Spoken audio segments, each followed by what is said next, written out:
Biomoney, leader français de la gestion d'épargne en ligne et au coffre.com, achat et revente d'or physique gardé en coffre sécurisé présente Sud Radio, Osez investir, Thomas Binet. Suite de votre rendez-vous économique du dimanche, toujours en compagnie de Thomas Binet. Et cette fois-ci, on va s'intéresser à vos investissements. C'est l'heure d'oser investir au programme, mon cher Thomas. Eh bien Maxime, on va s'intéresser au crédit à la consommation. Bonne idée ou piège silencieux qui grignote notre budget sans qu'on s'en rende vraiment compte. Et notre invité Jean-Philippe Martin, directeur général de Fiducial Gérance, on va se poser une question simple. On verra si la réponse est aussi simple. Comment transformer une épargne immobile en épargne qui travaille vraiment? Et puis surtout, les Français épargnent beaucoup, mais investissent-ils vraiment bien ou restent-ils paralysés par la peur du risque? C'est Marion Chapelle-Massot, notre experte en gestion de patrimoine, qui va nous éclairer sur ce point et dans un instant. Éco-Réseau Business, le magazine de référence des investisseurs, présente Sud Radio, Osez investir, le conseil de la semaine. Thomas, on parle souvent du taux d'un crédit à la consommation, mais est-ce que vraiment ça a le coût d'un crédit classique? Pas du tout, c'est le taux en soi, c'est la partie visible de l'iceberg, Maxime. Le vrai coût, c'est tout ce que vous payez en plus. Alors les intérêts, bien sûr, mais aussi les frais de dossier, l'assurance facultative, parfois très insistante d'ailleurs, et surtout le temps. Le temps, c'est important. Plus le crédit est long, plus il coûte cher, même avec un petit taux. Oui, mais justement, quand on emprunte pour un achat du quotidien, que ce soit une voiture, de l'électroménager ou même une petite, on va dire, dépense de plaisir, on a l'impression que ce n'est pas si grave. C'est une forme de piège? Oui, parce que le crédit à la consommation banalise l'endettement, on emprunte vite, souvent sans vraiment calculer. Résultat, un achat à 5 000 € peut finir à 6 500 ou 7 000 € en fonction des crédits que vous aurez souscrits. Et comme les mensualités sont faibles, on cumule les crédits jusqu'au moment où le budget se tend. Alors comment éviter justement les mauvaises surprises? D'abord, toujours regarder le coût total du crédit, pas seulement la mensualité. Ensuite, se demander, est-ce que cet achat est indispensable maintenant? Et enfin, toujours comparer, négocier, jamais refuser de ne pas voir ce qui doit être vu justement dans ces crédits. Un bon crédit, c'est celui qu'on maîtrise et qu'on évite quand on peut le faire. Haussmann Executive Search, leader du recrutement sur les métiers de la finance et de l'immobilier, présente Sud Radio, Osez investir, l'invité. Et Thomas, pour ce numéro d'Oser investir, nous sommes avec Jean-Philippe Martin, directeur général de Fiducial Gérance, société de gestion proposant des solutions de portefeuille immobilier, forestier également. Et en réalité, il gère plus de 2 milliards, près de 2 milliards d'actifs, sous gestion au travers de CSPI. Bonjour Jean-Philippe Martin. Bonjour Thomas. Comment vous qualifieriez-vous aujourd'hui le rapport des Français à l'épargne ? Alors le rapport des Français à l'épargne aujourd'hui, je dirais il est assez structurel dans le temps, mais aujourd'hui on peut le qualifier, il est au plus haut aujourd'hui, donc le taux d'épargne aujourd'hui des Français est au plus haut. Ça c'est la bonne nouvelle quand même. C'est la bonne nouvelle, c'est qu'il y a des moyens. Il y aurait des moyens d'investir et d'oser investir, si je reprends le titre. On a un matelas, on va voir s'il est utilisé correctement justement par les Français. Alors est-ce qu'on observe justement dans cet esprit-là davantage une épargne de précaution ou une épargne de projet ? Alors aujourd'hui, on pourrait dire quand même que c'est plutôt une épargne de précaution. D'ailleurs, on parle souvent de la spirale des 3 I. Oui. C'est quoi ? C'est un peu l'instabilité, particulièrement en France quand même, politique, économique, financière, qui provoque une certaine forme d'inquiétude, d'incertitude. Le deuxième I, ça serait l'incertitude et donc l'inquiétude. D'accord. Et donc, qui dit inquiétude, dit effectivement plutôt on conserve un matelas, je dirais, qui est assez épais, c'est vrai, puisqu'il est au plus haut historique, mais qui est un peu peut-être stérile ou pas assez dynamique pour s'investir dans l'économie. Si je paraphrase un ancien présentateur du JT, les Français ont peur, donc les Français épargnent ? Oula, j'irai pas jusqu'à une peur, mais en tout cas une vraie appréhension de l'avenir. Si, il y a quand même effectivement. Pardon, il y a un contexte socio-économique, il y a un contexte international qui fait que quand même toutes les informations sont un peu anxiogènes. Du coup, il n'y a pas une tentation justement de dire on dépense moins et on met ça de côté au cas où. Si, ça tout à fait, Thomas, vous avez tout à fait raison. Il y a vraiment cette épargne de précaution, ce doute sur l'avenir, du demain et de l'après-demain. Et effectivement, aujourd'hui, on voit que 2/3, peut-être pas tout à fait 2/3, mais 60% de l'épargne sont sur des livrets, même sur des comptes à vue. Les gens laissent finalement l'argent de manière un peu stérile sur les comptes à vue bancaires. Alors ça, c'est très intéressant ce que vous dites. Ce qui veut dire que, est-ce que les Français sont globalement trop prudents, en fait, ou tout simplement mal orientés dans leur choix d'épargne ? Je ne saurais pas dire, peut-être trop prudent. Alors après, mal orienté, il y a quand même des conseillers en gestion de patrimoine qui sont là, qui font leur travail, qui accompagnent, qui donc proposent des solutions. Ouais. Mais c'est vrai que la majorité des Français n'a pas forcément accès à ces conseils-là et sont plutôt dans leur banque personnelle, habituelle. Et là, c'est vrai que de temps en temps, les conseils sont peut-être pas assez ouverts, peut-être pas assez dynamiques et peut-être pas ce qu'on appelle en architecture ouverte qui permettrait d'avoir des solutions un peu plus utiles, un peu plus dynamiques. Est-ce que l'assurance vie est toujours le pilier de l'épargne patrimoniale pour les Français ? Absolument. Ouais. Ils le préservent dans leur esprit et dans leur choix d'ailleurs. L'assurance vie, puis d'ailleurs on peut préconiser que c'est quand même un outil intéressant d'épargne avec l'équation fiscale qui va avec. Après, c'est qu'est-ce qu'on met dans l'assurance vie ? Il y a la partie euro, il y a la partie UC, donc unité de compte, un peu plus dynamique. Mais c'est vrai que c'est toujours une base, et c'est important d'avoir une base à moyen long terme de placement, d'épargne placée qui voilà, il y a les livrets et il y a l'assurance vie, ça c'est les deux placements stars, je dirais, des Français. Mais est-ce que justement, est-ce qu'ils diversifient suffisamment leur épargne aujourd'hui, les Français, où ils sont très concentrés sur des choix traditionnels ? Alors effectivement, c'est très concentré. Même d'ailleurs, quelle que soit la catégorie socio-professionnelle, je dirais. Et c'est vrai que nous, par exemple, au sein de notre société de gestion, Fiducial Gérance, on essaye de donner, alors de manière assez pédagogique, parce qu'on est sur le temps long, on fait ce métier-là depuis 50 ans et on va le faire encore pendant quelques dizaines d'années, on essaye effectivement d'éduquer cette fonction épargne en la transformant en vrai investissement à long terme, puisque c'est des produits de temps long. Nous, on gère de l'immobilier et des forêts, donc c'est forcément des produits de temps long, des vrais compléments de revenus, voire des compléments de retraite. Mais pour projeter effectivement la personne sur ce temps long, c'est toujours un petit peu compliqué. Alors on parle souvent justement d'épargne active. Ce terme, déjà, comment on peut le mettre en pratique réellement ? Comment un Français peut se créer cette fameuse épargne active à laquelle vous faites référence souvent ? Alors l'épargne active, alors elle, il faut qu'elle réponde quand même aux 3 S. J'ai parlé de 3 I tout à l'heure, là il y a 3 S. Alors allons-y. Il faut la sécurité, la simplicité, et puis le sens. Donc faut que ça ait du sens par rapport à ce que j'ai envie de faire sur le temps.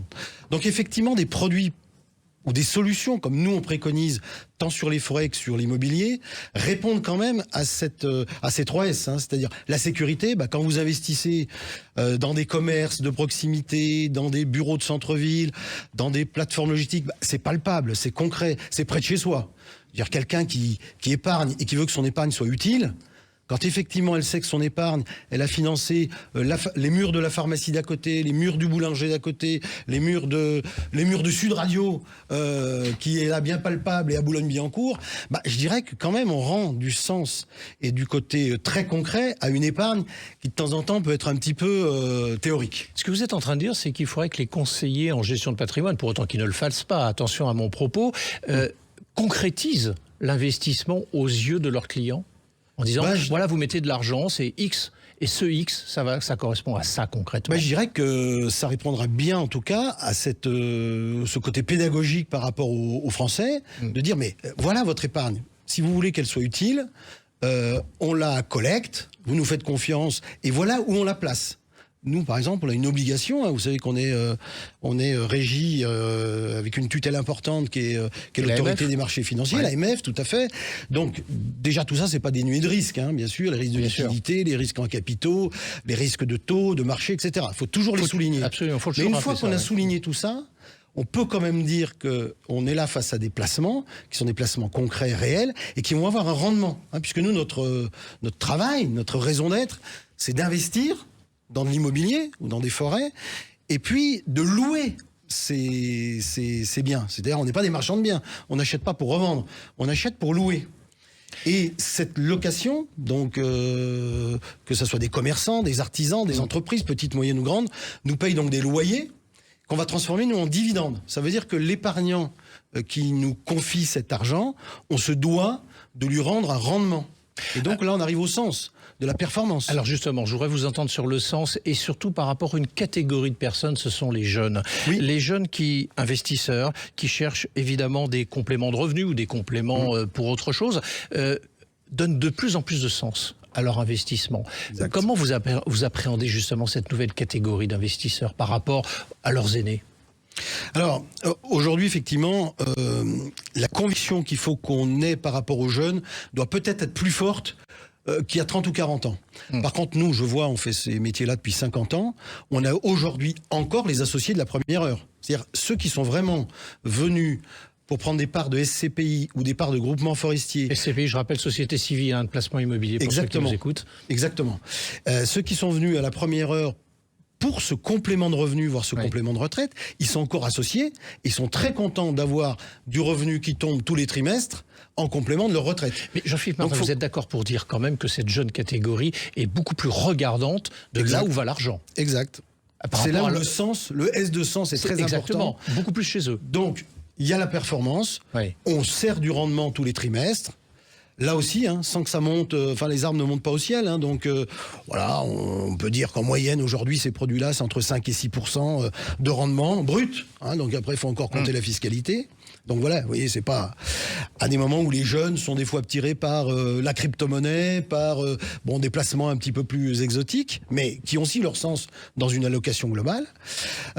Il faut faire beaucoup d'éducation. Il faut aller sur des versements programmés. Il faut leur dire, mettez un petit peu chaque mois au rythme de vos moyens. Vous voyez ce que je veux dire. Et puis le sens, c'est aussi cette partie un peu RSE, donc responsabilité sociétale et durabilité. Nous, tous nos fonds immobiliers à capitaux variables sont labellisés ISR, donc l'investissement socialement responsable. Et ça, effectivement, les gens sont très très à cheval là-dessus. On le voit sur les forêts, ça marche très très bien parce que les gens achètent des arbres. Donc, des parts d'arbres. Donc ça, c'est aussi assez percutant. Ouais. Jean-Philippe Martin, ça sera ma dernière question. Et en un mot, si vous le voulez bien, si vous deviez faire corriger une mauvaise habitude, une seule, chez les épargnants français, ça serait quelle habitude qu'il faudrait qu'ils corrigent ? L'habitude, je dirais, soyons moins épargnants et soyons un peu plus investisseurs, et donc oser investir. Merci de le rappeler à votre tour. Merci. Merci Thomas. Et merci beaucoup Jean-Philippe Martin d'être passé du côté d'Oser Investir. Je rappelle que vous êtes le directeur général de Fiducial Gérance. Blockshare, le cercle immobilier des investisseurs avisés, présente Sud Radio, Oser Investir, le coin de l'expert. Et pour conclure ce rendez-vous économique, mon cher Thomas, nous sommes avec Marion Chapelle-Massot, notre consultante en gestion de patrimoine et dirigeante du cabinet Decarion Gestion Privée. Et aujourd'hui, vous allez avec elle nous parler de stratégie et de discipline, justement en matière d'investissement. Absolument, Maxime, parce que tout simplement, quand on épargne beaucoup en France, on investit peu. On en a parlé il y a un instant avec notre invité. Marion, quelle est l'erreur la plus communément rencontrée selon vous, puisque vous êtes gestionnaire de patrimoine ? Eh bien, dans les derniers rapports de la Banque de France et de l'INSEE, le taux d'épargne des ménages des Français tourne autour de 17 à 18% du revenu disponible, bien au-dessus de la moyenne européenne. Du coup, l'erreur, c'est de confondre sécurité et immobilisme. Alors, autrement dit, trop d'épargne peut devenir donc contre-productive. Exactement. Épargner, c'est vital. Investir, c'est stratégique, Thomas. La règle est simple. Conserver entre 3 et 6 mois de salaire en épargne de précaution, pas plus. Au-delà, l'argent dort et l'inflation travaille. Alors en France, près d'1 € sur 5 est épargné, ce qui peut être rassurant quand on le lit ainsi, mais suffisant pour construire de la richesse. Est-ce qu'il faut prendre des risques ? Alors oui, mais des risques intelligents. Le risque n'est pas l'ennemi, c'est le moteur de la création de richesse. Donc sans risque, pas d'enrichissement possible. Exactement, sans volatilité, pas de performance. Pour bien l'expliquer, j'utilise souvent l'image de la pyramide patrimoniale. À la base de la pyramide, on trouve la sécurité avec l'épargne disponible. Au-dessus, les obligations pour générer du revenu, puis les actions, les produits structurés pour la performance. Et enfin, au sommet de la pyramide, une poche plus réduite du private equity, ce qui constitue l'investissement dans des entreprises non cotées, et donc plus illiquides, mais très créatrices de valeur. Donc tout est une question d'équilibre, comme dans beaucoup de situations d'ailleurs. Ah oui Thomas, le problème n'est pas le risque, c'est l'absence de stratégie. Investir, ce n'est pas suivre l'humeur et l'émotion du marché, mais c'est définir une allocation cohérente et s'y tenir. L'épargne protège, l'investissement développe, Mais c'est la discipline qui fait la différence. Merci Marion. Je voyais notre invité qui buvait vos paroles. Ça confirme ce qu'il pensait. Absolument. La discipline fait la différence. Je propose de noter ça en dimanche matin. Absolument. Ça peut aider. Merci beaucoup mon cher Thomas Binet. On vous retrouve naturellement dimanche prochain pour Oser investir et Oser entreprendre. Sud Radio, Oser investir, Thomas Binet. Avec Yomoni, leader français de la gestion d'épargne en ligne, et aucoffre.com, achat et revente d'or physique gardé en coffre sécurisé.